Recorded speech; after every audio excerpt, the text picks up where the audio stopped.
अस्सलाम वालेकुम रहमतुल्लाहि व बरकातुहू। आज हमारा बलूचिस्तान का सफ़र है, बलूचिस्तान जा रहे हैं इंशाअल्लाह। इसमें आपको सफ़र की कुछ दुआएं और सफ़र करने के तरीके, क्योंकि हम अक्सर कुछ चीज़ों से नावाकिफ़ और कुछ करते नहीं हैं, लेकिन एक मुसलमान होने के नाते, एक अच्छे शहरी होने के नाते हमें सफ़र की कुछ चीज़ें समझनी चाहिए। सबसे पहले हम बिस्मिल्लाहिर्रहमानिर्रहीम पढ़ के सुब्हानल्लाज़ी सख़्ख़र लना हाज़ा व कुन्ना लहू मुक़रिनीन पढ़ के हमने गाड़ी में सवार होना है और आगे हमने सफ़र करना है। आपको ऐसा हम बताते चलेंगे।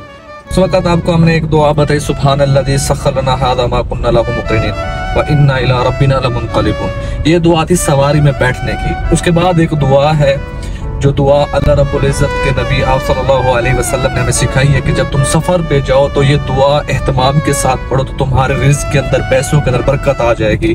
वो दुआ क्या है? अल्लाह के नबी सल्लल्लाहु अलैहि वसल्लम के पास एक सहाबी है, अर्ज़ करने लगे, या रसूलल्लाह, मैं जब भी जाता हूँ तो मेरे पैसे ख़त्म हो जाते हैं, मेरे पे खर्चा बहुत हो जाता है, मुझे कोई दुआ सिखाएं जो मेरे पैसों में बरकत हो। तो अल्लाह के नबी सल्लल्लाहु अलैहि वसल्लम ने फरमाया कि पहले बिस्मिल्लाहिर्रहमानिर्रहीम पढ़ो, फिर सूरतुल काफिरून पढ़ो, फिर बिस्मिल्लाहिर्रहमानिर्रहीम पढ़ो, फिर सूरतुल फतह पढ़ो, फिर बिस्मिल्लाहिर्रहमानिर्रहीम पढ़ो, सूरतुल इखलास पढ़ो, फिर बिस्मिल्लाहिर्रहमानिर्रहीम पढ़ो, सूरतुल फलक पढ़ो, फिर बिस्मिल्लाह पढ़ के सूरतुल नास पढ़ो। और अल्लाह के नबी सल्लल्लाहु अलैहि वसल्लम ने क्या फरमाया कि 5 सूरतें 6 दफ़ा बिस्मिल्लाह पढ़ के तुम जाओ, अल्लाह तुम्हारे रिज़्क़ में इतनी बरकत देगा, तुम जब वापस आओगे तुम्हारे पैसे बचे हुए होंगे। वो कहाँ से आएंगे, कैसे आएंगे, ये अल्लाह के नबी और अल्लाह की बातें हैं। इंशाअल्लाह अल्लाह रब्बुल इज़्ज़त ज़रूर बरकत देंगे। एक और बात कि जब हम सफ़र करते हैं इस सीट बेल्ट को एहतमाम के साथ बांधा करें, इसका यह फ़ायदा ये हमारे सेफ्टी के लिए है। दूसरी बात, हम सफ़र करते हैं तो हमारे पास अल्लाह ने गाड़ी दी है, मोटरसाइकिल है, साइकिल है, जितने औकात अल्लाह ने दी है उतने बड़े अहकाम है। अगर तुम साइकिल पे हो तो उस लेवल के अहकाम, अगर तुम मोटरसाइकिल पे हो उस लेवल के, अगर तुम गाड़ी में हो तो अल्लाह ने उस लेवल के अहकाम, इंसानियत, अखलाकी चीज़ें सिखाई है। देखें, हम जब सफ़र करते हैं तो रोड के ऊपर हमारे बहुत सारे मुसलमान भाई और भी सफ़र कर रहे होते हैं।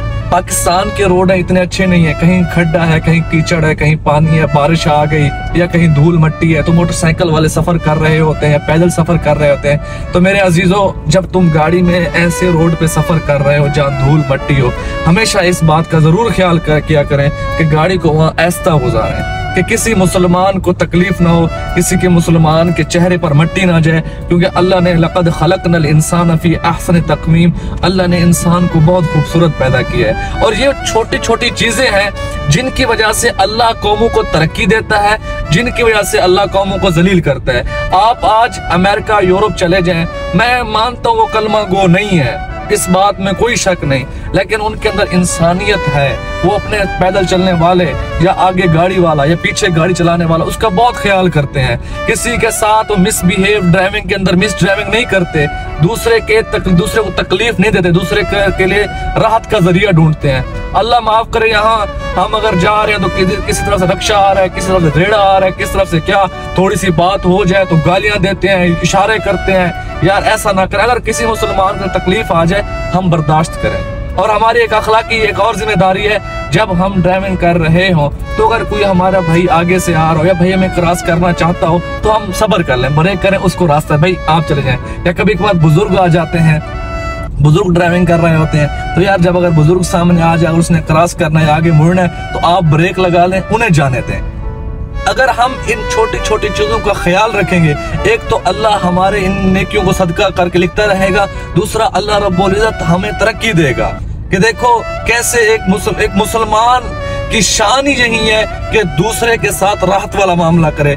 मुसलमान की शान नहीं है कि किसी मुसलमान को एक कांटा के बराबर तकलीफ दे, क्योंकि अल्लाह के नबी सल्लल्लाहु अलैहि वसल्लम फरमाया, अल मुस्लिम मन सलिमल मुस्लिमून मिन लिसानिही व यदिही, मुसलमान की शान, पक्का मुसलमान, पक्का मोमिन वो शख्स है जो अपने दूसरे मुसलमान को अपने जुबान से, अपने हाथ की तकलीफ से दूर रखे। जुबान की तकलीफ क्या है? जब हम ड्राइव कर रहे होते हैं तो अगर किसी ने हमारे साथ मिस ड्राइविंग की तो हम उसे गाली ना दें, भाई अस्सलाम वालेकुम, कोई बात नहीं भाई, बर्दाश्त करो, ये तुम्हारी नेकी का जरिया है। अगर आपको क्रॉस कर रहा है आप तकलीफ ना दो। दूसरी बात, कुछ ड्राइविंग कर रहे होते हैं, हार्न पे चढ़ जाना नहीं यार, हार्न पे नहीं चढ़ना, एक दफा हार्न तंबीह कर दे बस काफी, उसके बाद ज्यादा हार्न पे नहीं बैठना चाहिए।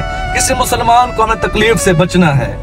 और सफ़र करना है। सफ़र में अल्लाह के नबी सल्लल्लाहु अलैहि वसल्लम ने भी सफ़र किया है, जिहाद किया है, मुख्तलिफ सफ़र किए हैं। और कुरान पाक में अल्लाह रब्बुल इज़्ज़त ने फरमाया कुल सीरू फिल अर्ज़ि फलयंजुर कैफ़ बदा अल खल्क़। ऐ मेरे नबी जी, मेरे इन लोगों को कह दीजिए कि ज़मीन में सफ़र करो, अल्लाह की निशानियाँ देखो, अल्लाह रब्बुल इज़्ज़त ने कैसे इस दुनिया को बनाया है, कैसे इस दुनिया के कौमों को बनाया है, फिर उन कौमों को ख़त्म किया है, फिर दोबारा नई कौमों को बनाया है। आज हम देखते हैं कि यूरोप तरक्की के ऊपर जा रहा है, 100 साल आगे जा रहा है। मैं एक बात यहाँ अर्ज करूंगा, इसमें उनका कोई कमाल नहीं, हमारा कसूर है। क्या कसूर है? हमने इस्लाम की सही तालीमात को छोड़ा है, हमने इंसानियत के हकूक को छोड़ा है, हमने मुसलमानों को तकलीफ देना, इंसानों को तकलीफ देना हमने अपनाया है। लेकिन उन लोगों ने कलमा नहीं पढ़ा, लेकिन वो दूसरे का ख्याल रखते हैं, इंसानियत के हकूक का ख्याल रखते हैं। अल्लाह ने आज उन्हें तरक्की दी हुई है। मैं गारंटी से कहता हूँ, आज ये मुसलमान कौम उन सहाबे कराम वाले अखलाक अपना ले, रसूलुल्लाह सल्लल्लाहु अलैहि वसल्लम वाले अखलाक अपना ले, तुम देखो अल्लाह कैसे तरक्की देगा। सहाबे कराम के क्या अखलाक थे कि जंग का मैदान है, जख्मों से चूर है, प्यास लगी है, आवाज दिया कि मुझे पानी चाहिए, साकी पानी लेके आया है पानी पिलाने के लिए। दूसरे सहाबी ने कहा पानी, जख्मों से चूर, प्यासा, हालांकि मौत के वक्त सख्त प्यास होती है, लेकिन वो जंग का मैदान, सहाबे कराम को प्यास भी सख्त लगी हुई है, पता नहीं कितनी देर से पानी नहीं पिया। दूसरे सहाबी ने आवाज दी, क्या फरमाया कि मुझे पानी न दो, मेरे दूसरे साथी को जाके पानी दो। दूसरे के पास साकी पहुंचा, तीसरे ने कहा पानी, दूसरे ने क्या कहा, यार मुझे पानी मत दो, तीसरे को जाके पानी दो। साकी जब तीसरे के पास पहुंचा तो तीसरा जामे शहादत नोश फरमा चुका था। दूसरे के पास आया, वो भी शहादत हासिल कर चुका था। पहले के पास आया, वो भी अल्लाह के पास पहुंच चुका था। देखो मौत का वक्त, प्यास का वक्त, फिर भी दूसरे मुसलमान को तरजीह है। तो आज हम ड्राइविंग करते हैं, सफर करते हैं, जिंदगी के और मामलात हैं, क्योंकि ड्राइविंग के साथ हमारा अक्सर मामलात है। सुबह शाम हम अपनी गाड़ी पे, मोटरसाइकिल पे सफर करते रहते हैं। तो मेरे भाइयों, हम अगर किसी को फायदा नहीं दे सकते, एक चीज का जरूर ख्याल करें, हम किसी को तकलीफ ना दें, किसी के साथ हम ज्यादती ना करें, किसी को हम तंग ना करें। देखें, ये जिंदगी एक सफर की तरह है। आज हम सफर कर रहे हैं बलूचिस्तान की तरफ, जिंदगी भी एक सफर है। हमारी जिंदगी का सफर एक मौत हमारी मंजिल है, हमने सब ने मरना है। एक एक लम्हा, एक एक सेकंड अल्लाह रब्बुल इज्जत हमारे सामने कर देगा। एक टीवी की तरह क़यामत वाले दिन हमारे सामने होगा, जो जिस तरह करेगा सब अमल देखेगा। तो मेरे हजूर, मेरे भाइयों, हम अपने अच्छे आमाल लेके जाएं,